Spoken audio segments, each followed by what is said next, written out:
अस्सलाम वालेकुम स्टूडेंट्स, मैं हूं मोहम्मद इब्राहीम आपके चैनल डायमेंशनल फिज़िक्स से। कैसे हैं स्टूडेंट्स? आप सब खैरियत से हैं जी। उम्मीद करता हूं आप सब खैरियत से होंगे।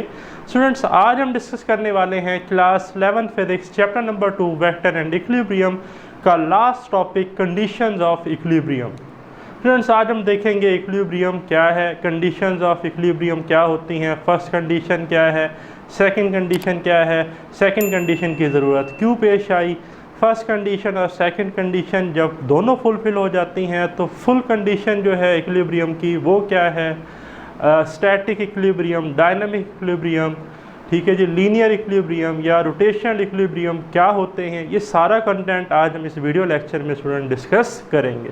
तो स्टूडेंट मार्क कर लें, आज का जो हमारा लेक्चर है वो शॉर्ट क्वेश्चन और एमसीक्यूज पॉइंट ऑफ व्यू से काफ़ी इंपॉर्टेंट है। ठीक है जी, तो टॉपिक क्या करते हैं स्टार्ट। जैसा कि आपके सामने है जी, हाइडिंग इक्विलिब्रियम। इक्विलिब्रियम का क्या मतलब है students? A body is said to be in equilibrium if no net force and no net torque act on it.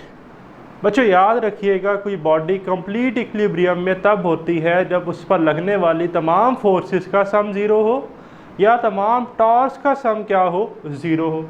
तो यहाँ डेफिनेशन लिखी मैंने, a body is said to be in equilibrium if it is at rest. Body कब equilibrium में होगी? या तो वो रेस्ट पर हो, जैसे कि आपका वॉल क्लॉक वॉल के साथ लगा हुआ है, इस पर लगने वाली वेट डाउनवर्ड है, नॉर्मल रिएक्शन अपवर्ड है, ये इक्विलिब्रियम में है।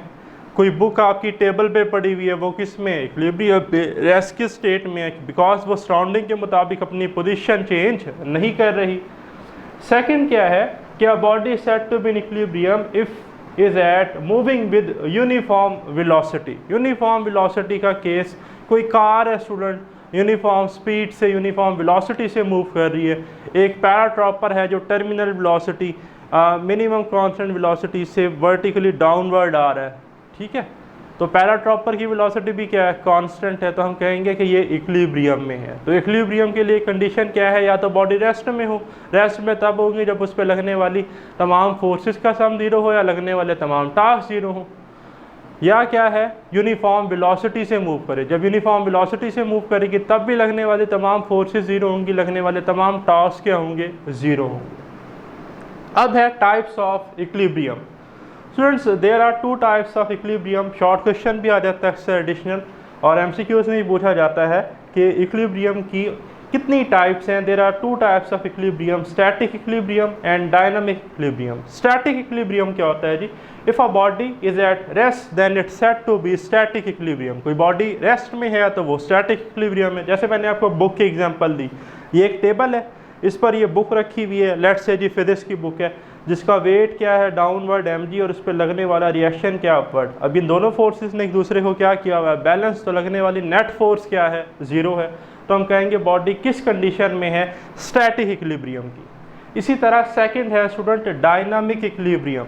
नाम से ही देख रहे हैं डायनामिक, ठीक है। डायनामिक देखें तो मैकेनिक्स की टाइप में हम काइनेमेटिक्स और डायनामिक्स को पढ़ते हैं। डायनामिक्स मोशन के बारे में बताती है। तो डायनामिक इक्विलिब्रियम, तो देखें, if a body moving with uniform velocity then is said to be dynamic equilibrium. Body move कर रही है बट यूनिफॉर्म वेलोसिटी के साथ, कांस्टेंट वेलोसिटी के साथ। जैसे कि a car moving with a uniform velocity, एक कार है जो कांस्टेंट स्पीड से, कांस्टेंट वेलोसिटी से मूव कर रही है।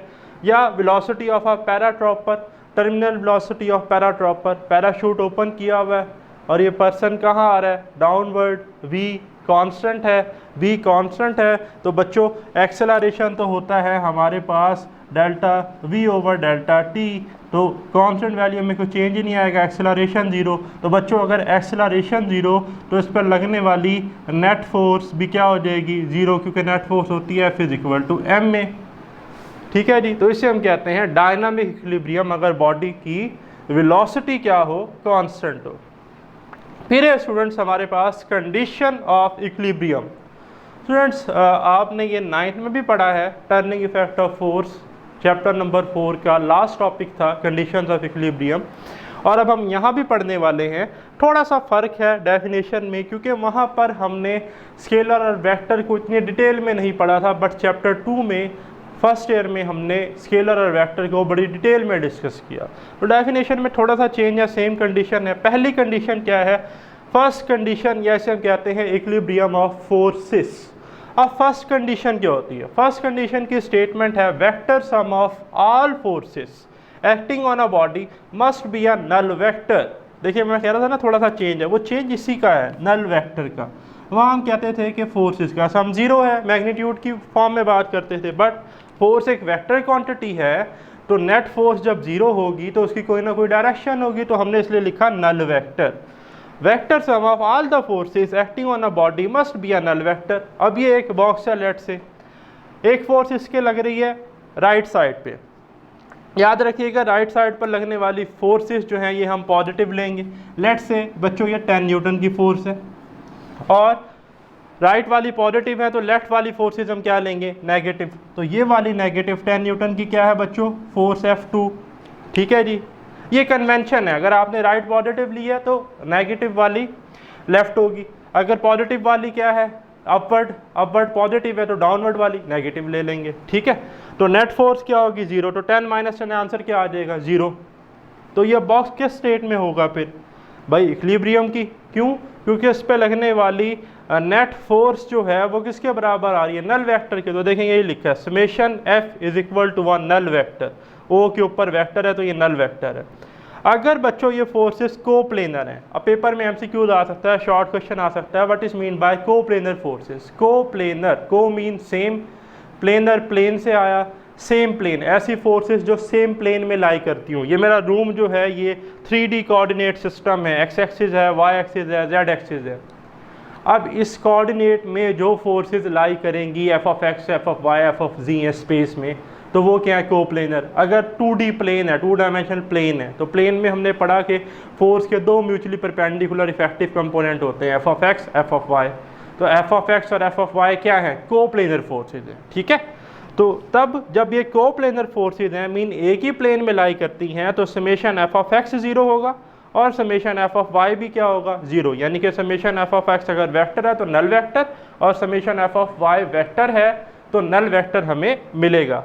ठीक है बच्चों, लेकिन अगर इसी बॉक्स पर ये फोर्सेस F1 इस एज पर लगा दी जाए और F2 इस एज पर लगाई जाए, तो क्या अब भी ये स्टेबल रहेगा? इक्विलिब्रियम की कंडीशन में रहेगा, रेस्ट में रहेगा? आप कहेंगे नहीं सर, जब ये फोर्स इधर लगाएंगे, फोर्स इधर लगाएंगे, तो इसमें हमारे पास रोटेशन प्रोड्यूस होगी। ठीक है, ये फोर्स चाहेगी इस तरफ हो, ये वाली चाहेगी इस तरफ जाए, तो ये रोटेट करेगा, डायरेक्शन देख रहे हैं क्लॉकवाइज। तो पहली कंडीशन तो बच्चों फेल हो जाएगी अगर मैं ये फोर्सेस एजिस पे लगा दूं। तो इसलिए हम दूसरी कंडीशन पढ़ते हैं, वो है सेकंड कंडीशन ऑफ इक्विलिब्रियम, जिसे हम कहते हैं इक्विलिब्रियम ऑफ टॉर्क। क्यों भाई? यहाँ पर फोर्स का रोटेशनल इफेक्ट यूज हुआ है। ठीक है, यहाँ पर हम क्या कर रहे हैं? Turning effect of force. तो टर्निंग इफेक्ट, अगर फोर्सेस 0 है, समेशन F 0 है, तो समेशन टॉर्क भी क्या होना चाहिए? 0। टर्निंग इफेक्ट ऑफ फोर्स भी नहीं होना चाहिए इक्विलिब्रियम की कंडीशन को फुलफिल करने के लिए। इसलिए सेकंड कंडीशन हम पढ़ते हैं इक्विलिब्रियम ऑफ टॉर्क्स। ठीक है जी, vector sum of all the torques acting on a body must be a null vector, summation tau is equal to a null vector. अब इसकी एग्जांपल मैंने ली है कार के स्टीयरिंग से।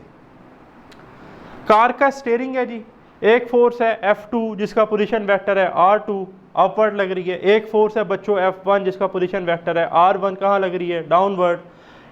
F2 का मोमेंट आर्म क्या है हमारे पास? R2। F1 के लिए मोमेंट आर्म है R1, और ये जो ब्लू कलर की लाइन आपको नज़र आ रही है जहाँ पे वो लिखा है, ये सपोज कर लें एक्सिस है, एक्सिस ऑफ रोटेशन। तो पहली बात तो ये कि कंडीशन ऑफ इक्विलिब्रियम के लिए एक तो कंडीशन ये है कि फोर्सेस को प्लेनर हों। ठीक है जी, अगर समेशन F 0 है, नल वेक्टर है।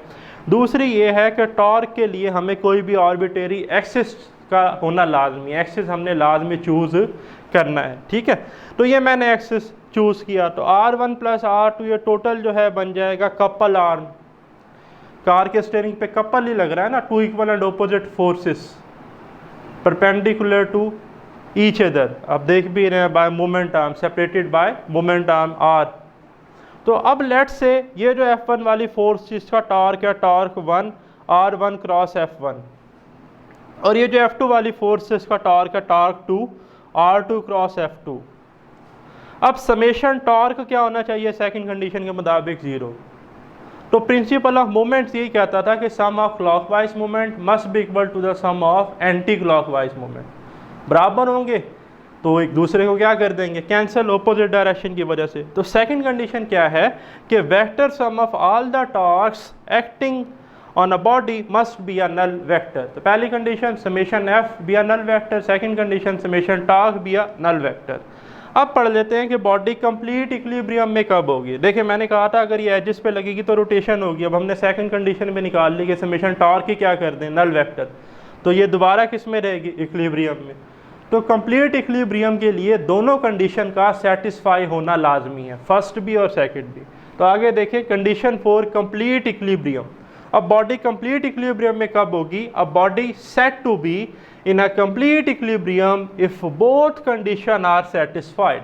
बॉडी कंप्लीट इक्विलिब्रियम में स्टूडेंट तब होगी जब इक्विलिब्रियम की दोनों कंडीशन सेटिस्फाई हों, फर्स्ट कंडीशन भी और सेकंड कंडीशन भी।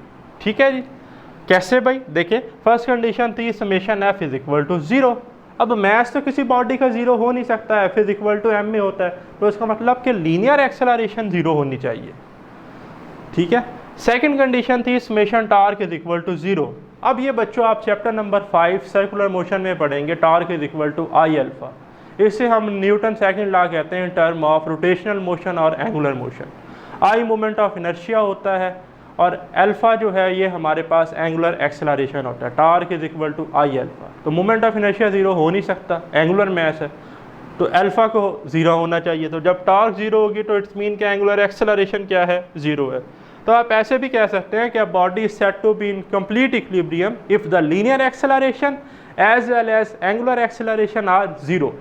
जब लीनियर एक्सेलरेशन भी 0 हो और एंगुलर एक्सेलरेशन भी क्या हो, 0 हो। ठीक है जी, फिर इन्हीं से हमारे पास दो फर्दर डेफिनेशन आती हैं, ट्रांसलेशनल इक्विलिब्रियम की और रोटेशनल इक्विलिब्रियम की। ट्रांसलेशनल लीनियर से आया है, straight line equilibrium, straight line motion, translational motion हम कहते हैं। तो ट्रांसलेशनल इक्विलिब्रियम क्या है बच्चों, ऐसा इक्विलिब्रियम जिसमें लीनियर एक्सेलरेशन 0 हो। ठीक है जी, a type of equilibrium in which linear acceleration is 0 is called translational equilibrium, and in case of translational equilibrium first condition of equilibrium is satisfied। First condition satisfy होगी, summation f 0 होगा या linear acceleration क्या होगी, 0 होगी। तो जब summation f 0 होगा तो मैं लिख सकता हूँ ना समेशन m a 0। तो मैथ तो 0 हो नहीं सकता जैसा कि मैंने कहा, तो एक्सेलरेशन क्या होगी, 0। तो ट्रांसलेशनल एक्सेलरेशन जो है ट्रांसलेशनल इक्विलिब्रियम में लीनियर एक्सेलरेशन या ट्रांसलेशनल एक्सेलरेशन 0 होगी। ठीक है, फिर है रोटेशनल इक्विलिब्रियम। रोटेशनल इक्विलिब्रियम क्या है, रोटेशन से आप देख लें कि ऐसा इक्विलिब्रियम बच्चों जिसमें angular acceleration 0, a type of equilibrium in which angular acceleration is 0। ठीक है जी, a type of equilibrium in which second condition of equilibrium is satisfied is called rotational equilibrium, जिसमें समेशन टॉर्क क्या हो, 0 हो।